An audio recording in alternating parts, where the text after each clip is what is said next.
Hello, everyone. So we have another story here. Let's see what it's about.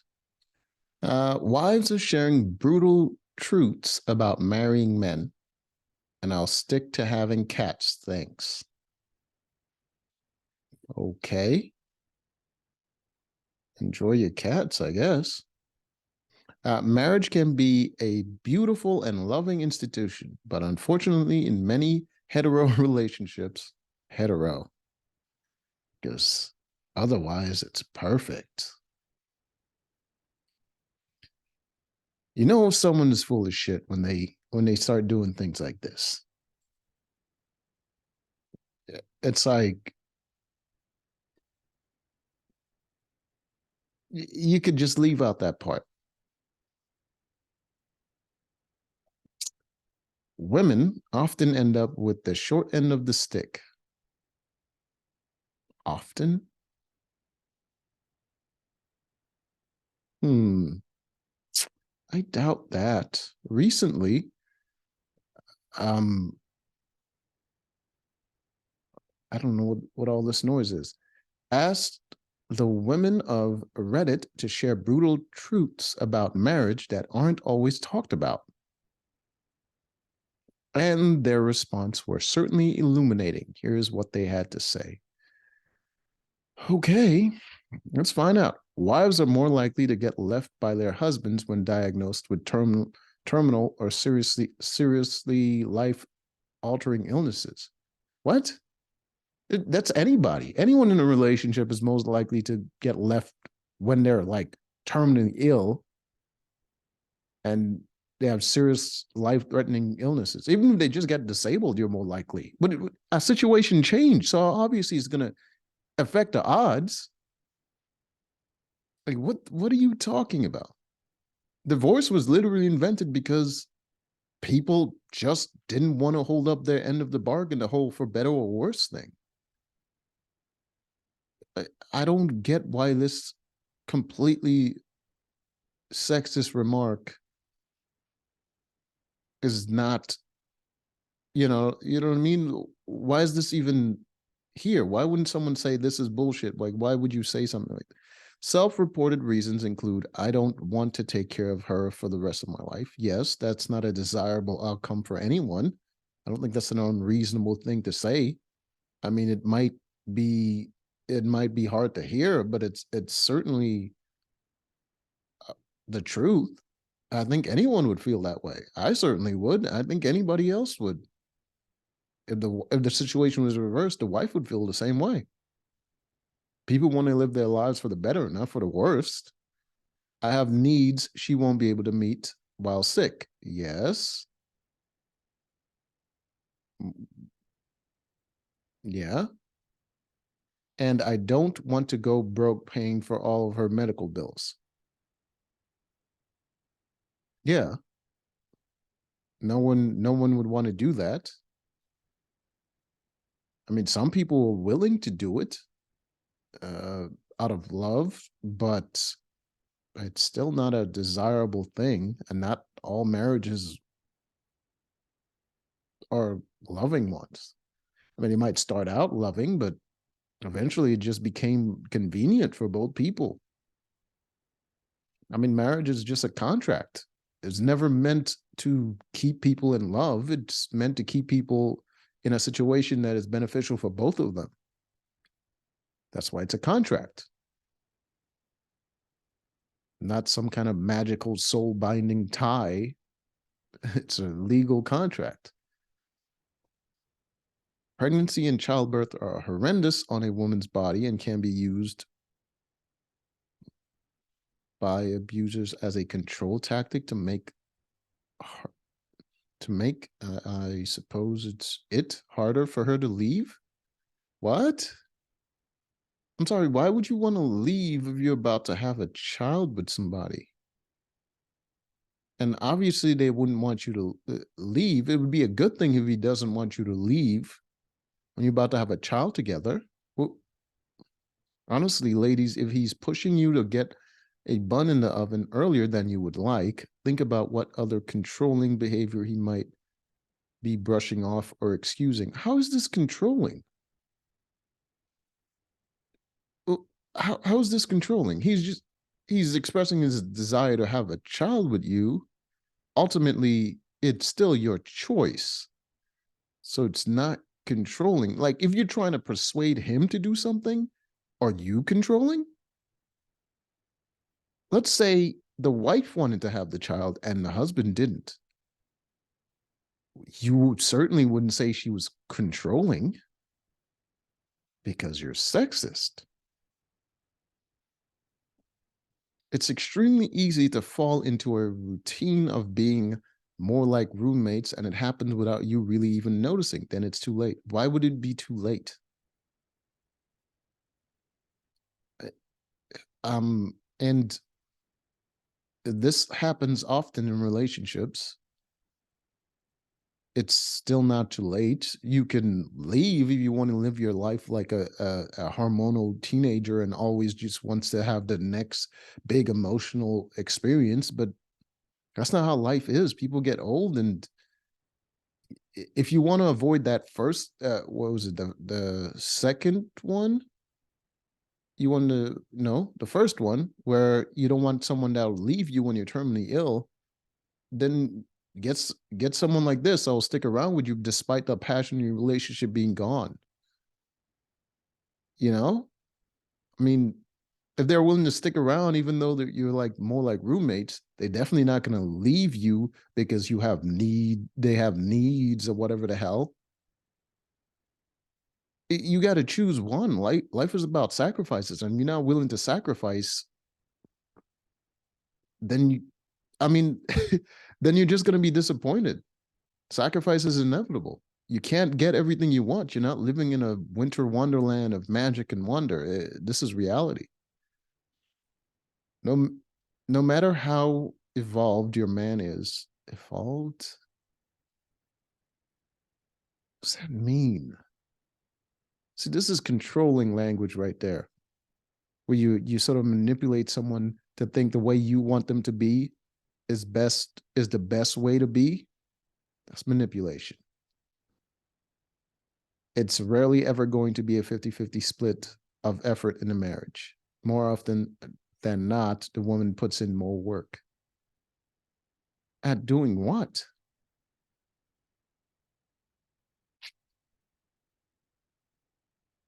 I, oh my God. You'll never love everything about your partner. There will be things that annoy you or vice versa. This is a great line to tell a child, not an adult. Hey, congratulations, you just learned how the real world work. People don't exist for your pleasure. Just like there are things about you not everyone loves, there's going to be things about everybody else that you're not going to love. No one is perfect, and perfection in this situation is subjective. No one's built for you. That's a very narcissistic view of the world.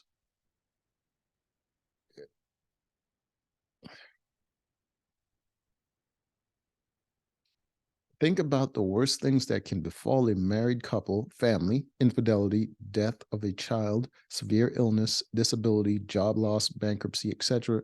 More than one of these will happen over the course of your marriage. Do you see your partner managing them? What about you? So you shouldn't get married because there's a possibility that terrible things can happen and you're not going to be able to manage it.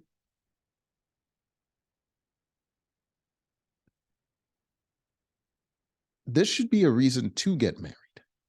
Because if you're by yourself, these things can still possibly happen.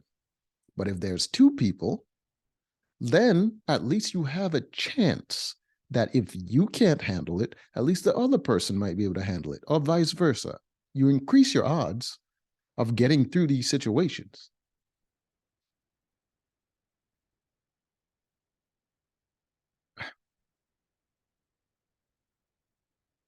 Waiting for marriage to have sex is a valid choice. Okay. I don't think anyone would argue that. And there are or can be good reasons to wait. But what's often promised is a happy and lasting marriage or an amazing sex life if you wait. If if your sex life is your main concern for getting married, don't get married. Just be a whore. You'll have an amazing sex life. These things are contrary. Marriage is not about a sex life, it's about life.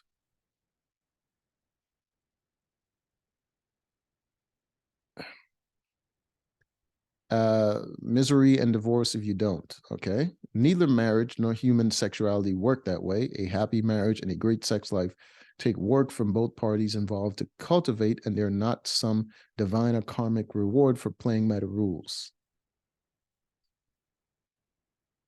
What is this even saying? Are you saying don't wait? Or, all right, I'm just going to skip that nonsense. You can throw 100% of yourself into trying to make your marriage work, but if your partner doesn't contribute or contribute enough, your marriage can still fail. Your very best isn't enough to ensure a long and happy relationship. It takes two.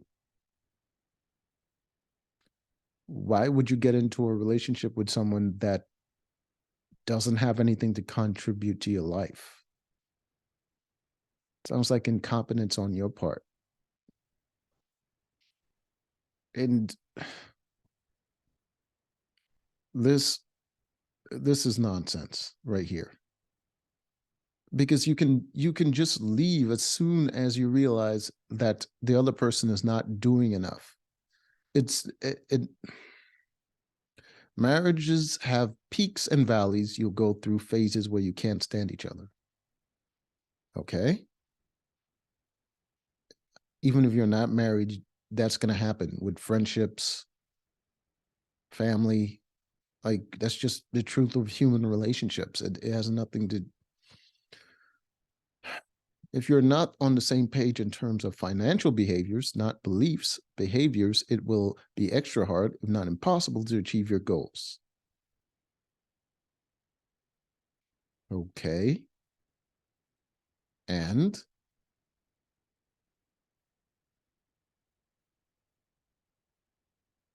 ending a marriage in divorce does not mean the marriage is a failure. Yes, yes, it does. I see too many people believing the length of a marriage is equal to its success. No, marriage is supposed to be like a till death do us part of the thing. And if you're both alive or one of you is alive, well, if one of you is alive, then it's still a success. So, but if you're both alive, then it was a failure. But in my opinion, the success is based on the love between the two people. That's not what marriage is about. Marriage has never been about love. Oh, like, what? Love is an emotion and it doesn't last forever, especially romantic love, not even family love. Like, lots of people hate their family. I mean, people just say they still love their family because they love the idea of family and the idea of having that teammate that they can always count on because of the whole belief in family, and they'll always be there for each other. So they have that sort of indoctrinated into their minds. So they still think they love their family, or they say they love their family, but just like any relationship, it fades. That feeling of love fades. My husband is my best friend. I intend to be with him for the rest of my life, but I would rather leave him and still love him than stay married while hating him. Okay. Good thing there's divorce then. You have that option. I don't. So you shouldn't get married because you'll regret it. Then they're not getting. It's funny how so many men act like they're the ones losing by getting married. Yeah, but This whole article is women acting like they're the ones losing by getting married. What? That's like blatant hypocrisy. And you don't even. They literally get a free secretary. The fuck you? Free? How is that free? A baby mill?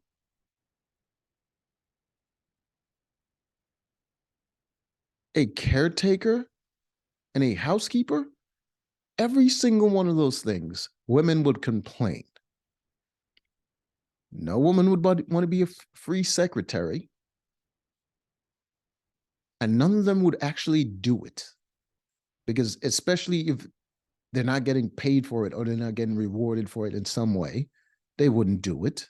A baby mill, unless a woman wants to have these kids, she's not doing it. So you're not a baby mill. You're a person that wants to have a baby.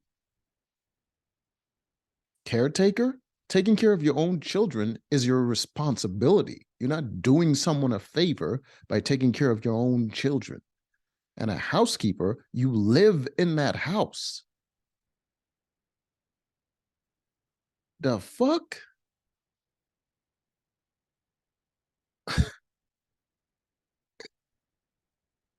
You live in a house. If you live in a house right now, you are a housekeeper.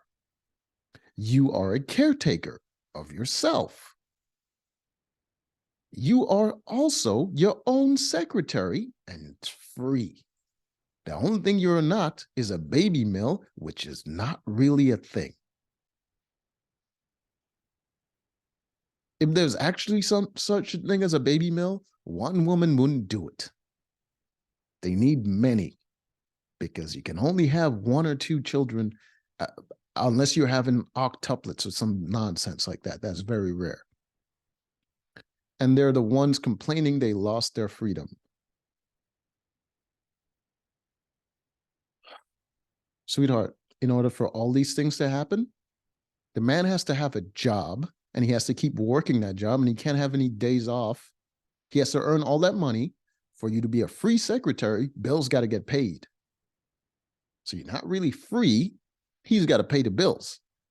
In order for you to be a baby mill, he has to pay the bills because you can't be working while being a baby mill.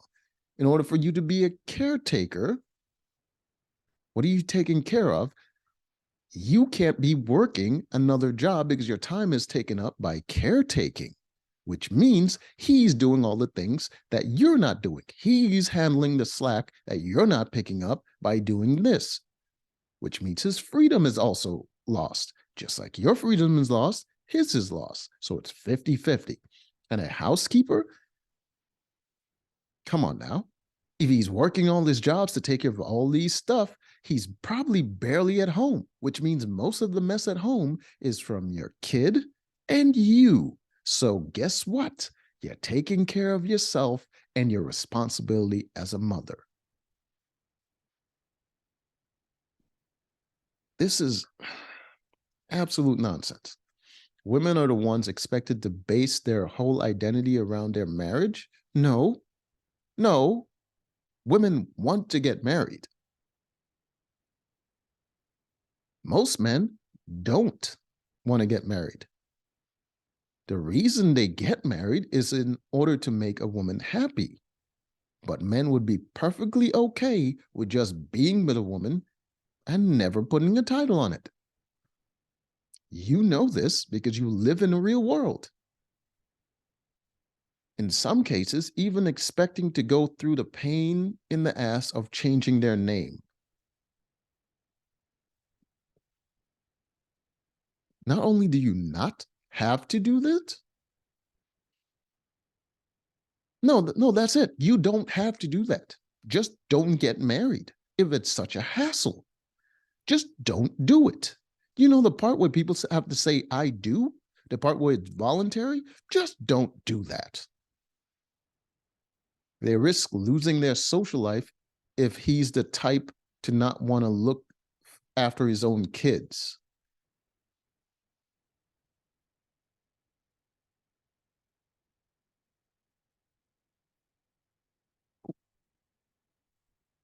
What? If he's that type, Don't have kids with him. You're like, oh, well, sometimes you don't know guys like that. Maybe, maybe the problem is you, because he's never met the kid. He doesn't know the kid. He's never interacted with the kid until the kid shows up, which means the thing that he's trying to avoid is probably you.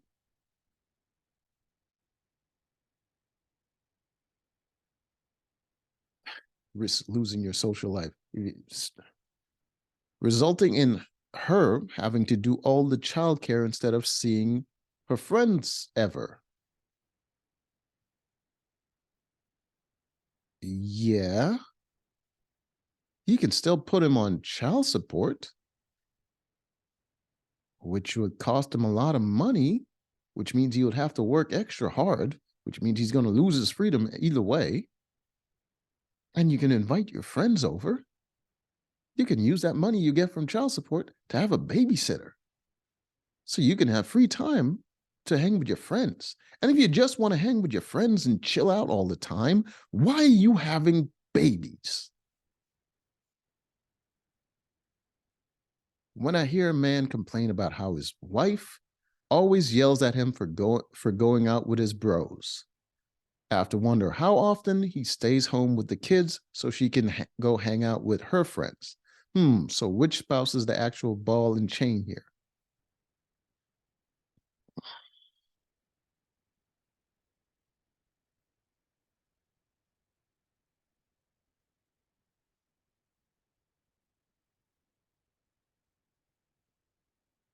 Sweetheart, if you're yelling at him for wanting to hang out with his bros, but he's not yelling at you for wanting to hang out with your friends, you're the ball and chain.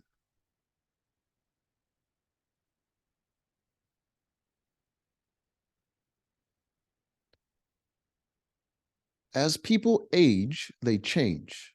Oh my God, wisdom. Let's see what other fucking obvious shit you can say. So, do their values. Oh, really? Desires and needs over time. People mature and get to know themselves. If you become an adult and you don't really know yourself, you're probably a child. What they need now and what they need in 10 years down the line might be different. No, no, no, no. Wants, yes. Needs, no, no. Your needs don't change. You need food, shelter. That's pretty much it. Might be healthcare, but you would always need that in case you get injured. So your needs don't change. Your wants might change, and you might think it's a need. Like you might say, I need a better house, or I need more money, or whatever the hell, but you don't really need those things. You want it. You you have to keep getting to know and keep learning about your spouse over time. Oh God, the struggle. More commitment will not make your partner change for the better. Don't marry for potential. Okay, I guess that's good advice. But then if you're not marrying for potential, that means you're going to marry someone that's already pretty much established. And if that person is established, what are you bringing to them? You have nothing to offer this person that's established. Then you might want to go to someone that has potential, because maybe all you have is potential.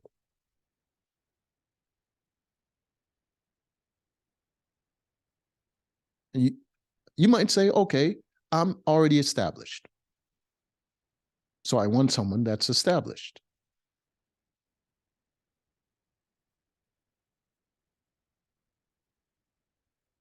If the person is established, they probably already have their lives figured out. And if they were looking for someone that's you, they would already find that person.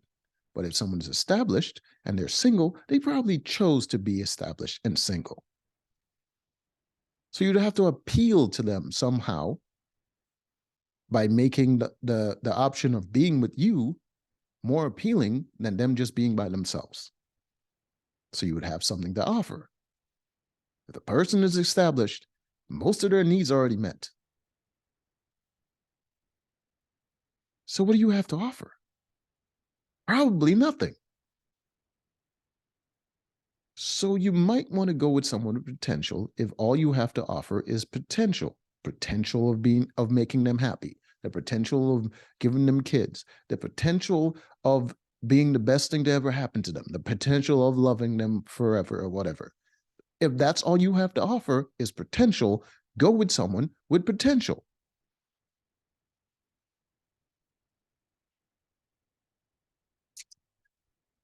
Love is conditional. No shit.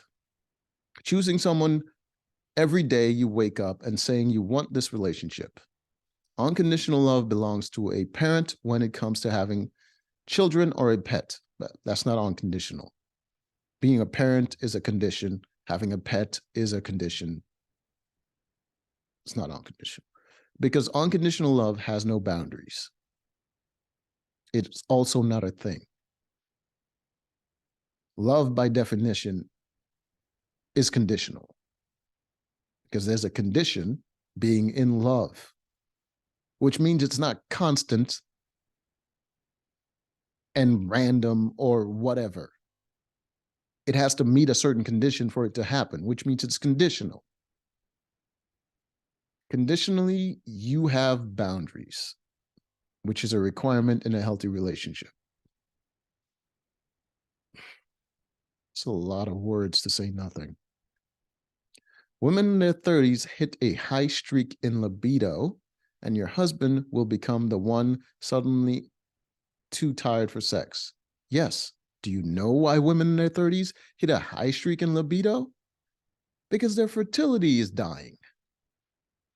Your body is trying to have you make babies. Shocker, you didn't know yourself well enough.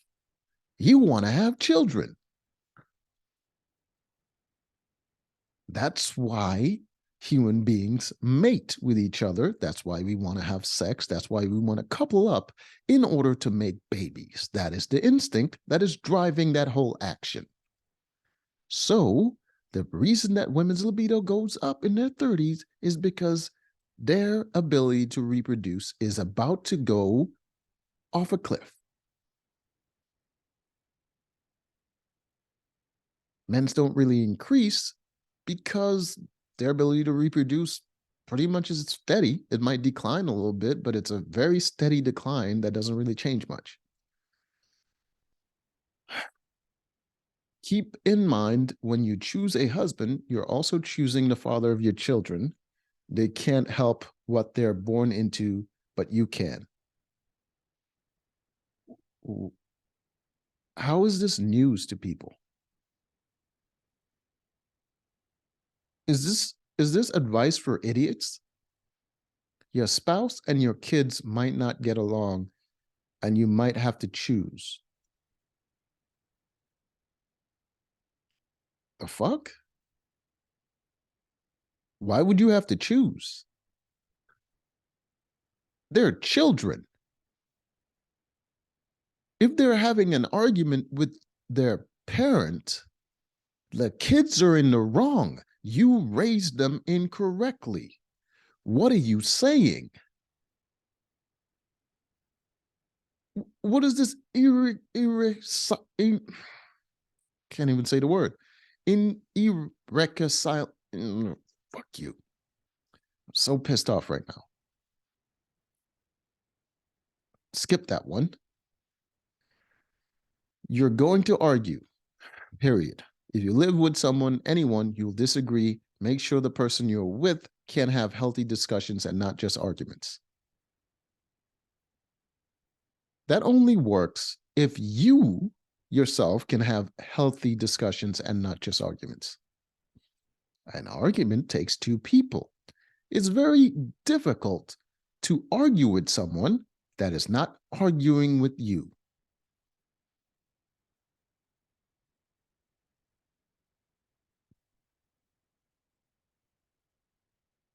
In many cases, you're adopting an adult baby. Then don't be in a relationship with that person. What? And are expecting to roll your eyes good naturedly at his incompetence. Why would you be with a man that is incompetent? His bad moods require your patience. You're describing a woman. Your bad moods are hormonal or typical female hysteria. You see, I knew you were describing a woman before you did it. He is going to require patience to deal with your bad moods. I know that as a man, and we all know that. That's why you don't even think about it. That's why men are just expected to expect women to be emotional and not do anything about it.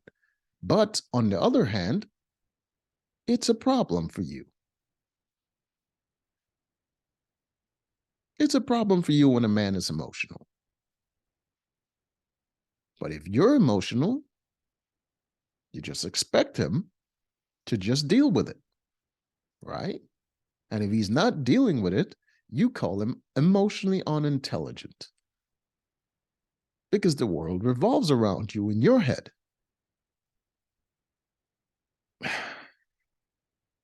You can avoid this whole thing by just not getting with a man that's incompetent. That's what the whole dating phase is about. Figuring out the person that you're dating. All these problems can be solved by actually screening for these problems. You notice those problems, you know what they're called? Red flags, and then you just exit.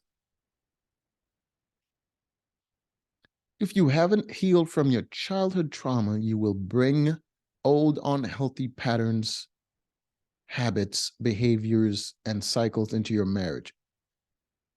Yeah, so you're saying if you're a problem, marriage might be bad for you? Marriage is a commitment to wake up every day and try to make it work no matter how hard it is. Even if one person stops trying, the marriage will slowly deteriorate.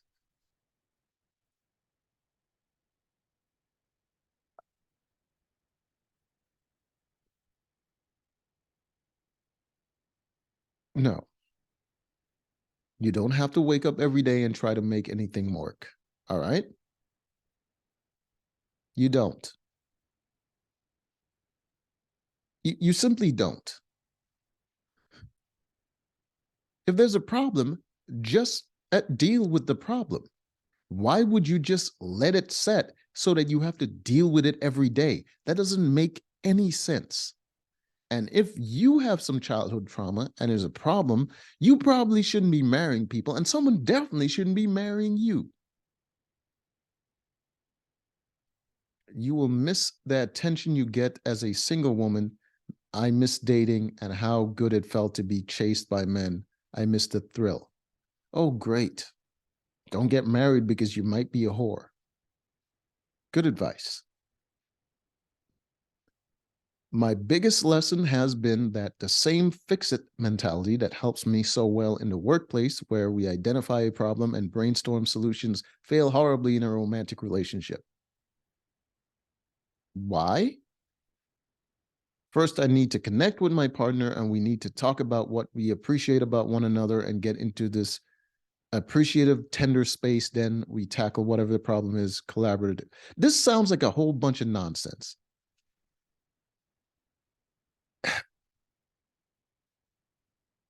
You don't have a fix-it mentality. You have a I love drama mentality. Because this isn't fixing anything. If you have a fix-it mentality, you deal with the issue. What you're talking about here is just you needing attention. We need to talk about what we appreciate about one another. That sounds all about you. That sounds like you needing a reminder of why you're still dealing with this person. you're not doing it for both of you. You're doing it for you, because this sounds like exactly a way that only you deal with problems. Men don't deal with problems like that. Fixing things to us means dealing with a problem directly, not talking about it. Doing, action, not talking. Tender space? Tender space? Really? Are we really going to pretend this is not just all about you? Because we all know how much men love tender spaces and just talking about our feelings in our tender space. What the? How much of a narcissist can you be when you can't even identify when you're just doing things for yourself and you actually try to make it seem like it's somehow something that you do for both of you? The thing that I want to do, actually, you want to do it too, and I'm doing this for us. That, ma'am, is gaslighting. Then we tackle. Then, after doing all the things I want to do, then we can solve the problem. Not only do we have to solve the problem, I have to get my input in as well, collaboratively. After I talk about my feelings like I like, after I have my tender space that I love, then you got to listen to my input and make me feel like I contributed to the issue, even though I wasted all this time on me, and my feelings. Now I want more my feelings to feel like I helped fix the problem.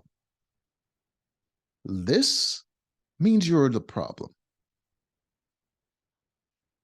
The more intimately you know someone, the more likely they are to hurt your soul. The fuck are you talking about? Are you marrying a demon? Why is your soul being hurt?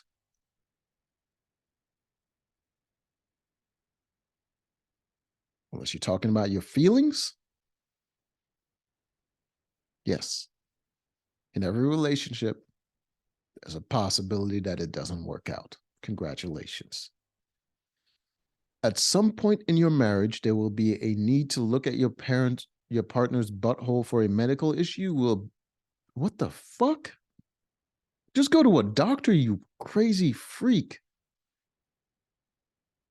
The marriage that you have kids with is unlikely to be the one you retire with. Yeah. So, marriage is hard. Marriage is hard if you're an asshole. I know, unpopular opinion. But marriage is a partnership. And partnerships are meant to make things easier, not harder. So if your marriage is hard, you're an asshole.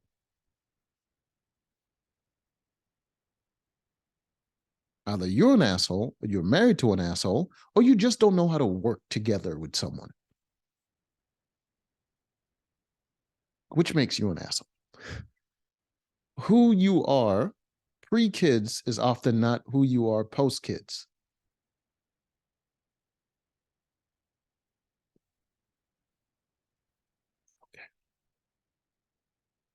Pre-kids, you're not a parent. Post-kids, you're a parent. Congratulations. It's a combo of age and how you show up in parenting.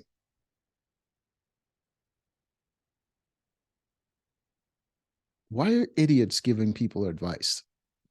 I know very few people who have raised kids and now are still in the same marriage when their kids are teens or heading off to post-secondary.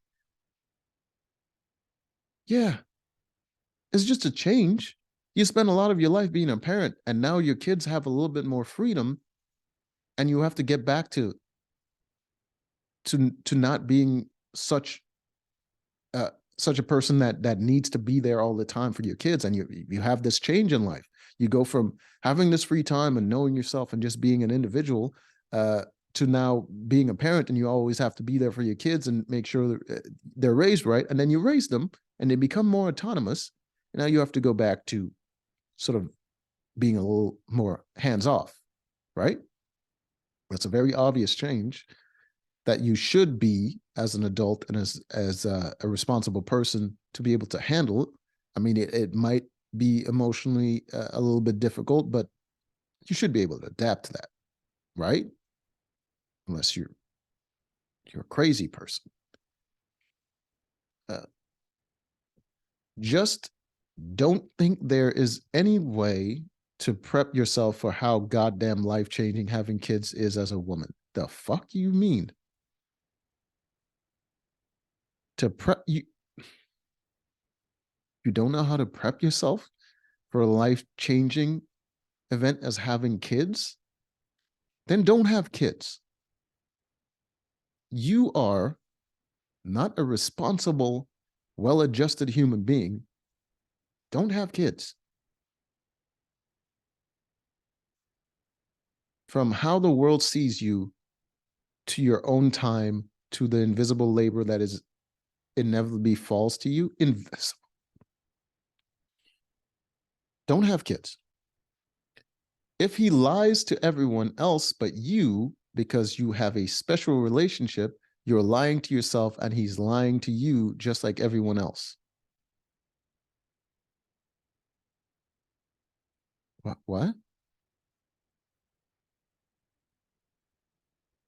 If he lies to everyone else but you, so you married a liar and you believe that that person wasn't lying to you because you want to believe the lie. The problem is you. Obvious things are obvious. And if something obvious is happening around you and you ignore it, you're the problem. I wish I had known this, but how the fuck would you not know this?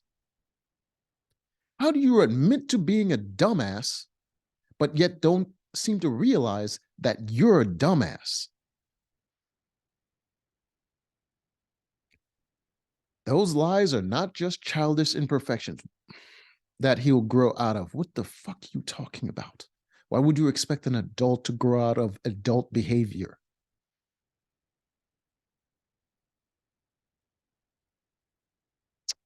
You might expect a child to grow out of certain behaviors because they're a child, and it might be because of immaturity or simply hormones. But as an adult, it's kind of set. Only an idiot would expect something different. Lies are a character trait. It is not a character trait. It is just part of the human condition.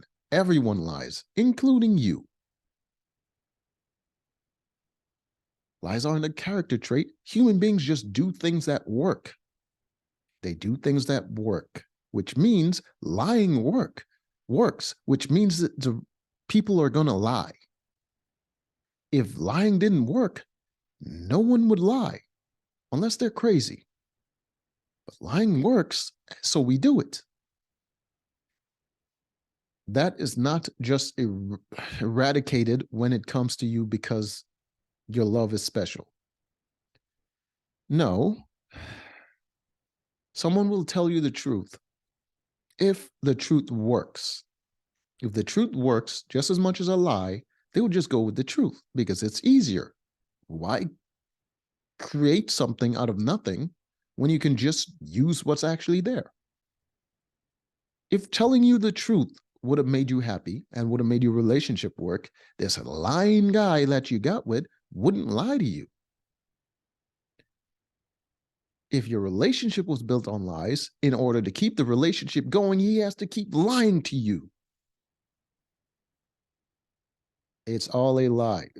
You're very mad with all these capital letters. He's lying to you too. Don't get me wrong. You can be enormously happy in your little love bubble, but for 1 minute, don't convince yourself that you're special. Yes. Don't be a narcissist. You're just another person in the world. Congratulations. The only one he's not lying to, if he's lying to other people, is he's also lying to you. Ma'am, you're dumb. And finally, no one gets married thinking that they're going to get divorced. Yeah, exactly. This is the whole don't believe you're special thing. If it happens to more than 50% of people, you're not that special. It might just be you. You might be part of that 50%. But people have a tendency to believe that they're special. That's why they get married, thinking it's going to work. And 50% of the chance times it works, which means that's pretty good odds. If it doesn't work, you just break up. If it works, good on you. That's pretty good odds. Like, that's not a reason to not get married. That's absolutely a reason to get married because there's a 50% chance that it'll work. If you want it to work, that's pretty good odds that it will work. But if you have a lot to lose and you have more to lose from a marriage than to gain from a marriage, then you probably shouldn't do it because there's a 50% chance that it wouldn't work. But if you have more to gain than to lose, then there's a 50% chance that it will work. That's called thinking. Try it. So you need to prepare for the possibility. No shit. Have a prenup if one or both of you have substantial assets, have some money saved that's only in your name. Okay. You're planning, you're thinking, good. So after doing all this stuff, then marriage is a pretty good deal, right? You just protected yourself from the possibility of failure. So now marriage is a good thing. Why would this be a reason to not get married and stay with your cats? This is just good advice. Keep in mind that the possibility that you may have to someday re-enter the workforce if you're a stay-at-home parent, and the list goes on. Being prepared for divorce won't make your marriage fail. It is just means that you're prepared for it. Listen, this person is obviously not really thinking clearly. They started out with good advice. Here's the thing. If you're going to be a stay-at-home parent, you don't want a prenup. You don't want a prenup because that means you get nothing if your marriage fails. That is not preparation. That is stupid. If you're going to be a stay-at-home parent, then it's probably a good idea to not have a prenup. That way, if the marriage fails, then you have stuff to gain. You get 50% of the assets, which means you're not left with nothing. So it's a pretty good deal, right? You want to be a stay-at-home parent, right? You want to be with your kids. You don't want to spend all that time on a job that you don't love, but you love your kids. You want to stay home and raise your kids. There's a 50% chance your marriage is going to work out. And if it doesn't, you have a severance package. Why not get married? It's a good deal. I don't get this. I don't get this at all. I guess that's the end of it. I don't. All right. Whatever. Bye.